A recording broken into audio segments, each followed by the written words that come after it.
Next हम पढ़ेंगे to port network. Okay, ये नेटवर्क एनालिसिस के अकॉर्डिंग है। इसमें हमारे पास सबसे पहले मैंने सिलेबस लिया है introduction of two port parameter and their interconversion. Two port parameter का मतलब क्या है इनका? टू पोर्ट पैरामीटर जिसमें दो पोर्ट होते हैं। पोर्ट से रिलेटेड ये क्या कहना चाहते हैं? एक होता है हमारे पास इनपुट पोर्ट, ओके, और एक होता है हमारे पास आउटपुट पोर्ट। मतलब हम इनपुट में कुछ कनेक्शन कर सकते हैं और हमारे पास आउटपुट में कुछ कनेक्शन हो सकते हैं। तो बेसिकली ये क्या होता है? हमारे पास two port network and their interconversion.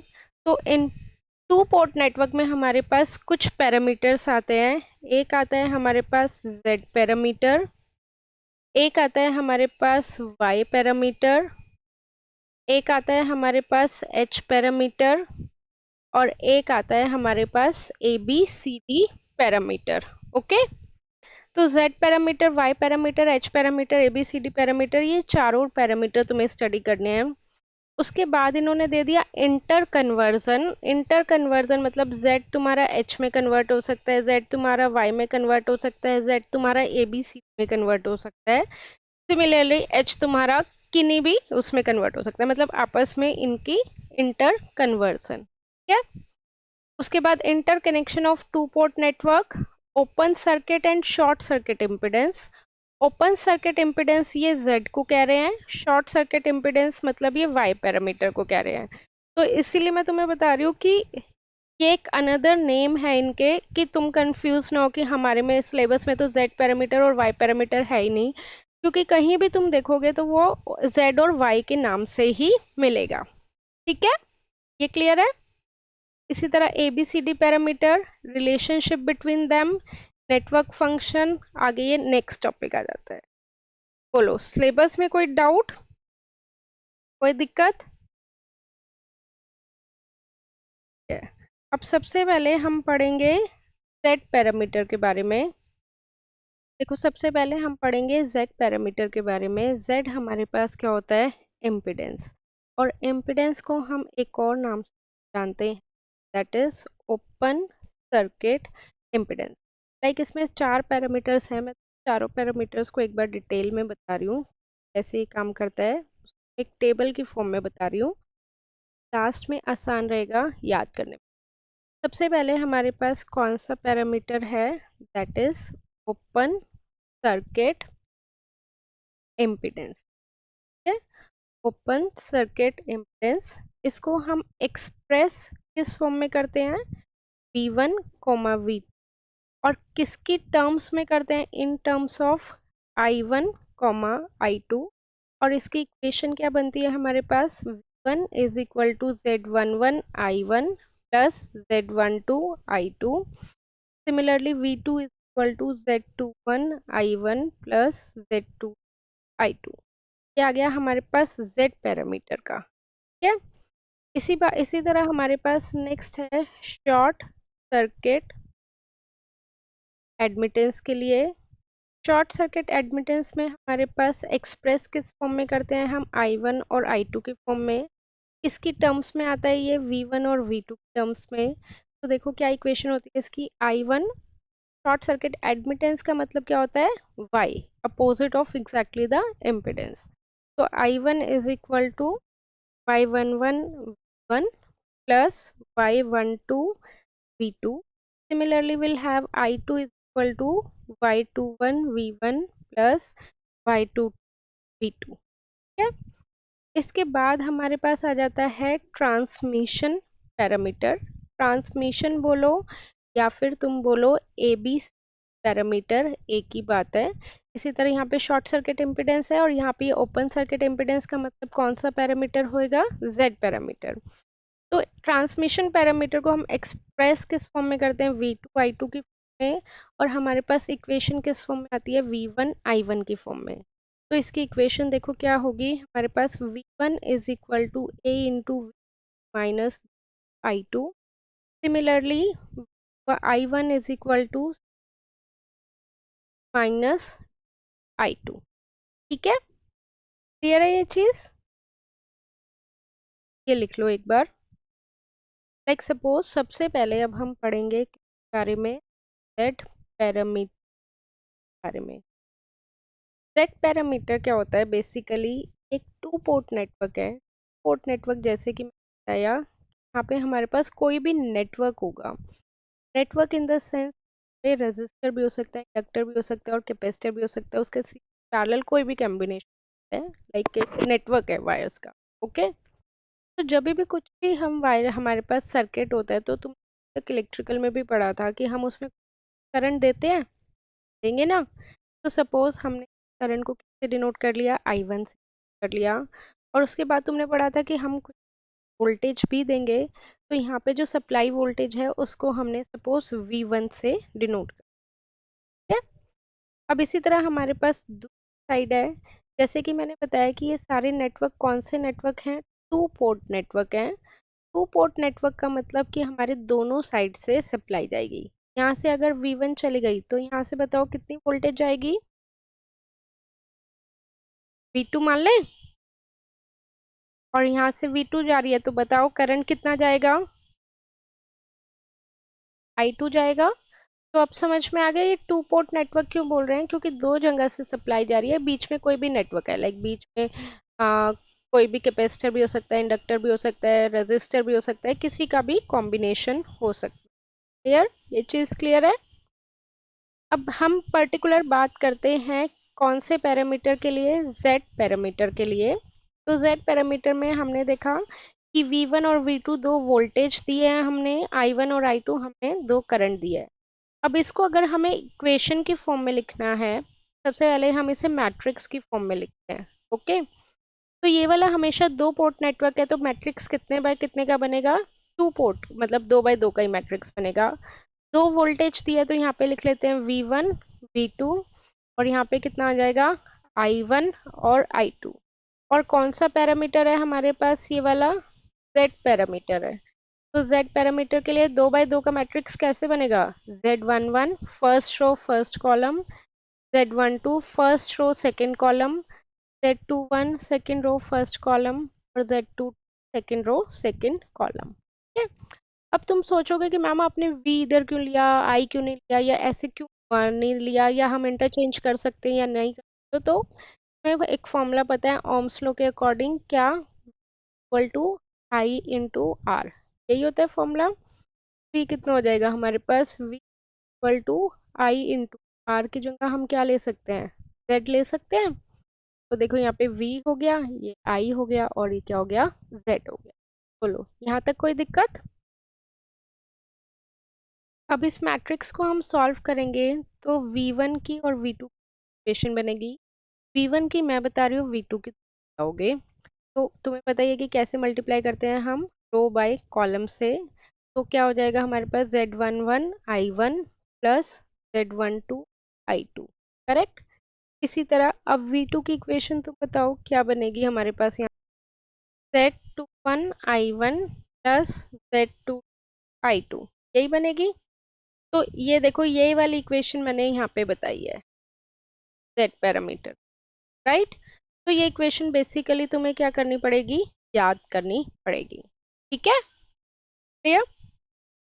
तो इसीलिए अब मैं इसके बाद नेक्स्ट स्टेप बता रही हूँ। लाइक सपोज हमारे पास आई V1 is equal to Z11 I1 plus Z12 I2. Similarly, we got V2 is equal to Z21 I1 plus Z22 I2, right.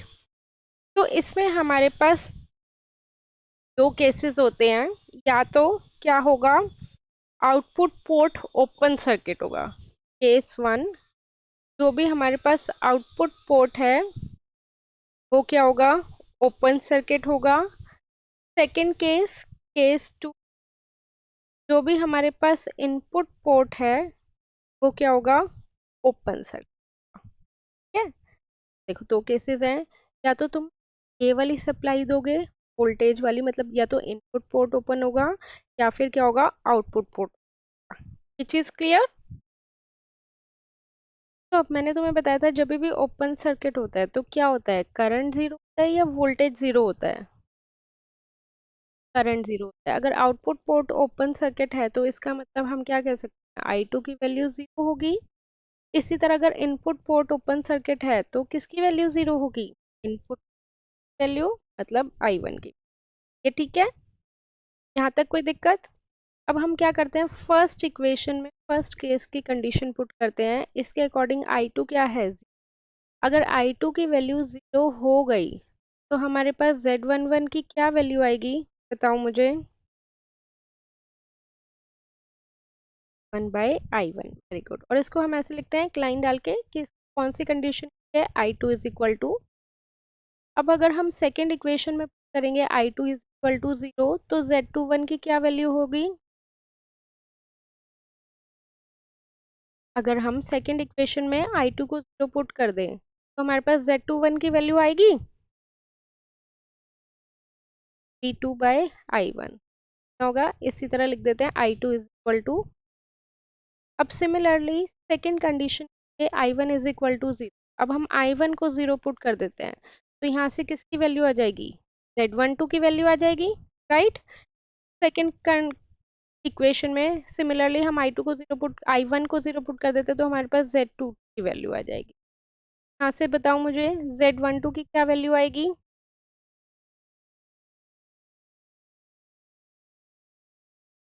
अगर मैंने I1 को 0 पुट कर दिया, राइट, तो Z12 कितना आएगा? 1/I2, correct. अब सिमिलरली I1 को अगर हमने 0 पुट कर दिया तो Z22 कितना आएगा? V2/I2, correct. बोलो, यहाँ तक कोई डाउट? अब इसमें देखो, डायरेक्ट तुम्हें ऐसे याद करने की जरूरत नहीं है। तुम्हें पता है Z11 है तो V/I फॉर्मूला होता है, 1 1 आ गया। Z21 है तो V2/I1, Z12 है तो V1/I2, Z22 है तो 2/2, ऐसे चल। ओके, यहाँ तक बोलो कि कोई डाउट? अब इनके अनदर नेम है, Z11 को हम और क्या बोलते हैं? Z11 is also open circuit input impedance. तो मैम यहाँ पे बस ऐसे ओसी मतलब ओपन सर्किट इम्पिडेंस है। और इसी तरह हम Z21 को हम क्या बोलते हैं? Open circuit transfer impedance. ठीक है, क्योंकि कई बार ये क्या करते हैं, दूसरे नाम से भी पूछ लेते हैं। सिमिलरली अगर हम Z12 की बात करें तो Z12 को हम और क्या बोलते हैं? That is known as open circuit reverse transfer impedance. और Z22 को हम क्या बोलते हैं? Open circuit driving point impedance. ठीक है, इसको ओपन सर्किट इम्पिडेंस या फिर इसे बोल लो ओपन सर्किट इनपुट इम्पिडेंस, ये ओपन सर्किट ट्रांसफर इम्पिडेंस, ये open circuit reverse transfer impedance, और ये open circuit driving point. Clear?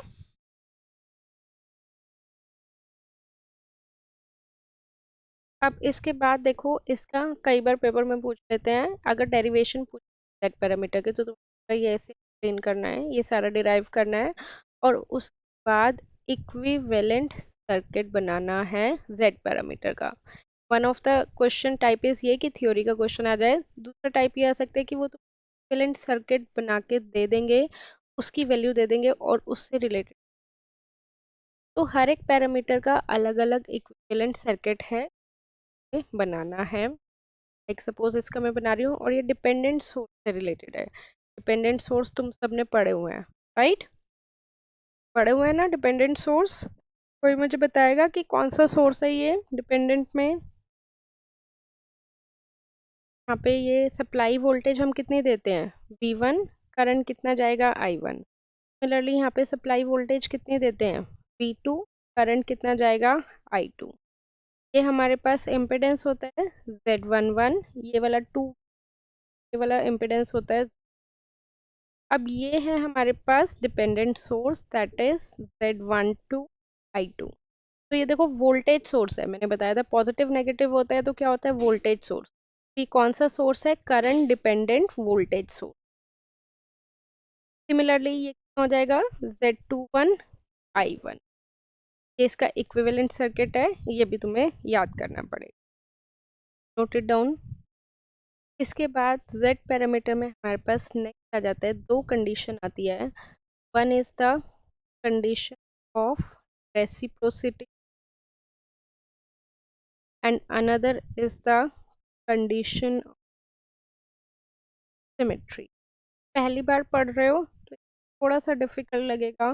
पहले अगर तुम्हारा Z पैरामीटर क्लियर है, उसके बाद तुम कोई भी पैरामीटर आसानी से कर सकते। तो कंडीशन फॉर रेसिप्रोसिटी में क्या होता है, अगर हमारे पास Z12 is equal to Z21 है तो कंडीशन ऑफ रेसिप्रोसिटी को सेटिस्फाई करता है। अगर हमारे पास Z11 is equal to Z22 है तो वो कंडीशन ऑफ सिमेट्री को सेटिस्फाई करता है। ओके, ठीक है। अब आते हैं मेन इस पे बेस्ड न्यूमेरिकल। न्यूमेरिकल देखो, इसमें हमेशा तुम्हें जनरली दो टाइप्स के नेटवर्क में, या तो टी टाइप का नेटवर्क मिलेगा या फिर पाई टाइप का नेटवर्क है। ये देखो टी की शेप है तो ये टाइप नेटवर्क बोलते हैं, ये पाई की शेप है तो ये पाई टाइप का नेटवर्क मिलेगा।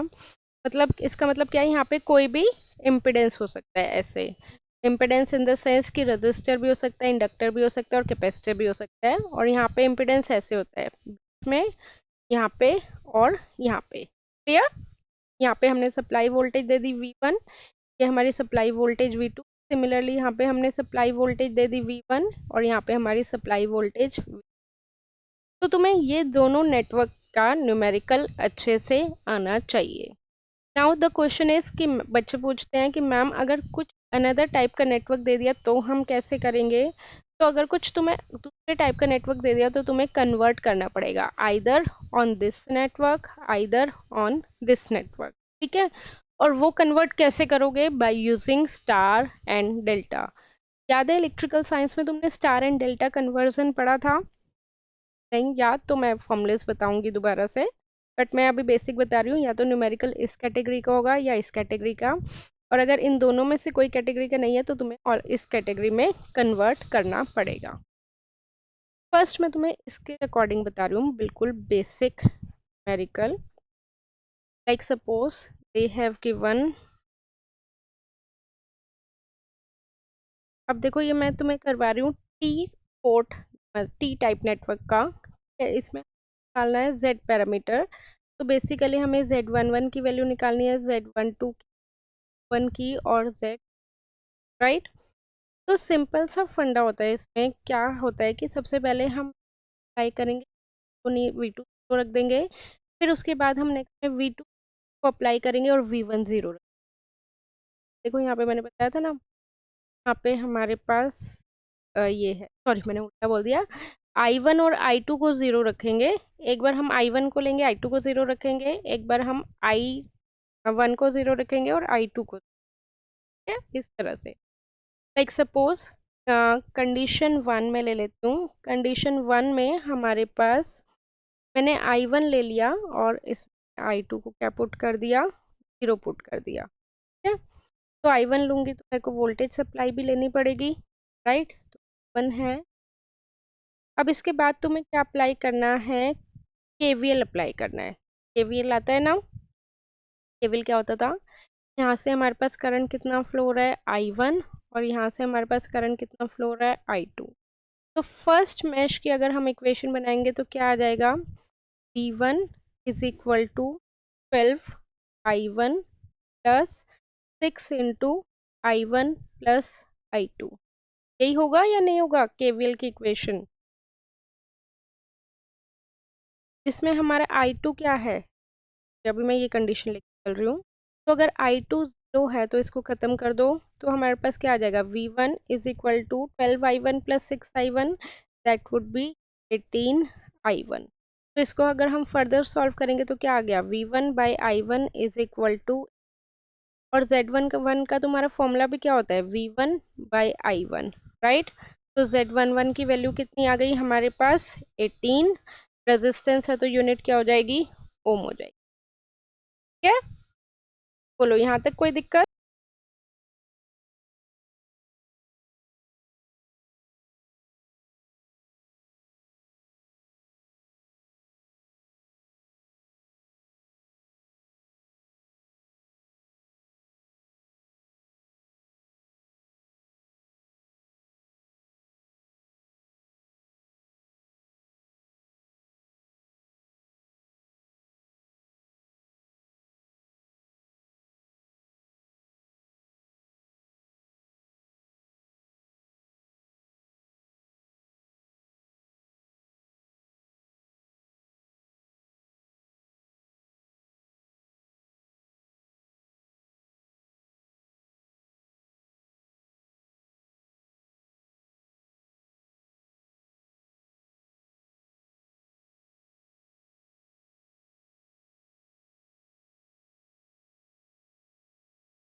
ये इक्वेशन आ गई। इसमें हम क्या करेंगे, I1 को 0 पुट करेंगे। I1 को 0 पुट करेंगे तो V1 बाई I2 आ जाएगा, और यहाँ पे I1 को 0 पुट करेंगे तो V2 बाई I2। तो V1 बाई I2 कितना होता है, Z12, और V2 बाई I2 कितना होता है, Z2। इन दोनों की वैल्यूज बताओ मुझे सॉल्व करके क्या आएगी। अब नेक्स्ट टाइप का नेटवर्क देखो तुम, है पाई टाइप का नेटवर्क। पाई मैंने बताया था कुछ इस टाइप का होगा, राइट। तो दो ऑप्शन है तुम्हारे पास, या तो उसे डायरेक्ट सॉल्व कर लो, डायरेक्ट सॉल्व करना थोड़ा सा कॉम्प्लिकेटेड हो जाता है, या फिर तुम्हारे पास इसको तुम पाई से टी नेटवर्क में कन्वर्ट कर सकते। कन्वर्जन तो तुम्हें सीखनी पड़ेगी क्योंकि पेपर में कुछ भी कैटेगरी का क्वेश्चन दे। अब अगर तुम ध्यान से देखोगे तो ये पाई टाइप का नेटवर्क एक तरह से डेल्टा टाइप का नेटवर्क है या नहीं है। अगर मैं इसको ऐसे लिखूं 684, सेम ही है या ये दोनों सर्किट डिफरेंट है, सेम है। और अगर मैं टी टाइप के नेटवर्क को कुछ इस तरह से लिख दूं तो भी ये सेम है या डिफरेंट है, सेम है। तो बेसिकली हम क्या कर सकते हैं, हम डेल्टा टू स्टार कन्वर्जन कर सकते हैं, राइट।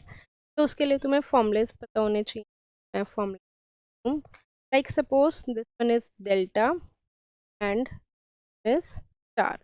तो यहाँ पे ये है रैंडमली मैं कुछ ले रही हूँ, like suppose this is R1, R2, R3, and this is suppose RA, RB and RC, correct.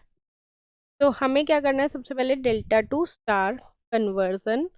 Delta है और उसे मुझे स्टार में कन्वर्ट करना है, तो मुझे वैल्यू चाहिए, RA की वैल्यू चाहिए, RB की वैल्यू चाहिए, और RC की वैल्यू चाहिए, करेक्ट।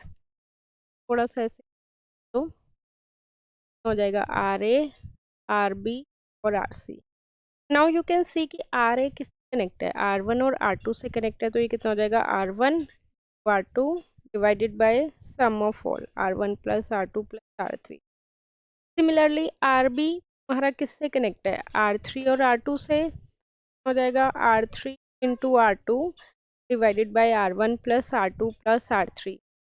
अब RC तुम बताओगे क्या होगा फॉर्मूला।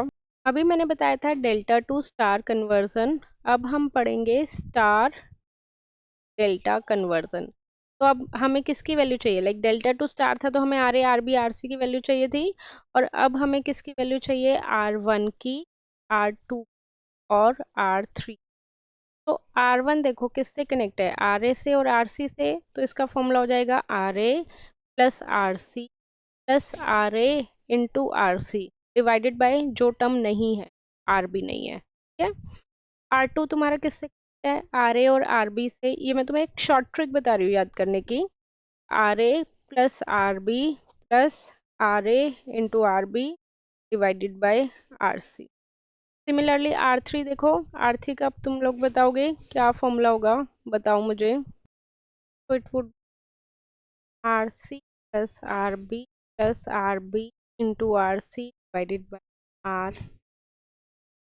तो अब सपोज तुम्हें ये नेटवर्क दिया हुआ है 468, ये ध्यान रखना ये हमारा सीधा डेल्टा है, ये हमारे पास जो है ये उल्टा डेल्टा है। तो इसी में से यहाँ से ऐसे करना, डेल्टा बनाना, तो तुम्हारे पास वैल्यू आ जाए, like suppose this is RA RB RC। तो यहीं से डायरेक्ट निकाल लो, RA किससे कनेक्ट है, 4 और 6 से कनेक्ट है, तो क्या फॉर्मूला हो जाएगा, 4 into 6 divided by 4 plus 6 plus 8। Similarly RB किससे कनेक्ट है, 4 और 8 से कनेक्ट है, तो 4 into 8 divided by 4 plus 6 plus 8। Similarly RC किससे कनेक्ट है, RA और RC से कनेक्ट है, सॉरी RC किससे कनेक्ट है, 6 और 8 से कनेक्ट है, तो 6 into 8 divided by 4 plus 6 plus. तो इसको सॉल्व करके ये वाली वैल्यू यहाँ आ जाएगी, RA this RB this is RC।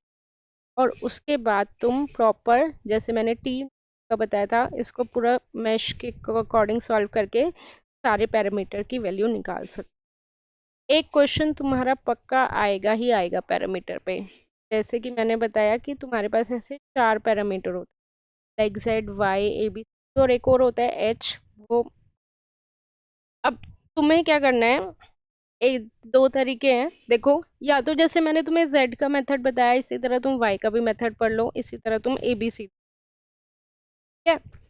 Second method is कि तुम्हें इंटर कन्वर्जन का फॉर्मूला तो याद करना ही पड़ेगा बिकॉज वो तुम्हारे सिलेबस में है। तो अगर तुमसे इसी सर्किट में कोई भी सर्किट दे देंगे और उसमें तुम्हें y पैरामीटर निकालना है, इसमें तुम्हें सपोज y पैरामीटर निकालना है, तो क्या करो, पहले z पैरामीटर के निकाल लो जो भी मैंने तुम्हें बताया, और उसको तुम y पैरामीटर में कन्वर्ट कर दो। समझे मैं क्या बोलना चाह रही हूँ? मैं बोलना चाह रही हूँ या तो डायरेक्ट सॉल्व कर लो y पैरामीटर की टर्म्स में, और अगर डायरेक्ट सॉल्व नहीं कर सकते तो पहले z पैरामीटर का निकालना और उसके बाद z पैरामीटर को y पैरामीटर में कन्वर्ट कर देना। टीचर क्वेश्चन गलत नहीं करेगा, both the methods are correct. तो अब y पैरामीटर और ये इंटर कन्वर्जन के फॉर्मूले तुम्हें बेसिकली याद करने पड़ेंगे। पहले बताओ यहाँ तक कोई दिक्कत? देखो ये सारे हैं तुम्हारे इंटर कन्वर्जन के फॉर्मूले। सपोज तुम्हारे पास z पैरामीटर की वैल्यू है और तुम्हें किस में कन्वर्ट करना है, y पैरामीटर में, ठीक है। मैं तुम्हें टेबल देखने का तरीका बता रही हूँ कि तुम्हारे पास तुम्हें किस में कन्वर्ट करना है, बताओ मुझे, y पैरामीटर में। तो y पैरामीटर में कैसे करोगे, बता सकते? देखो, अगर तुम्हें y पैरामीटर की वैल्यू निकालनी है और तुम्हारे पास z पैरामीटर है तो तुम ये वाला फॉर्मूला, तो अगर इसको करोगे sorry y11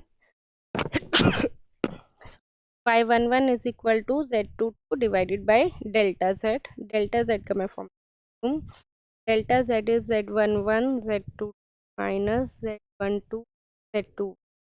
similarly delta y is y11 y22 minus y12 y2।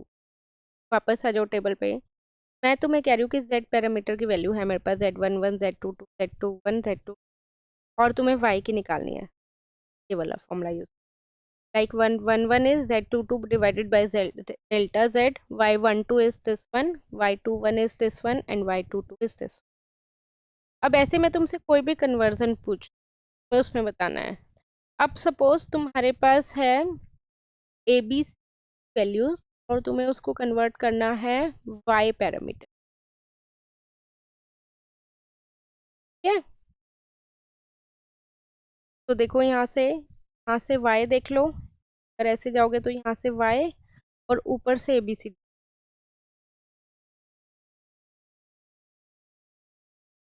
समझ में आया?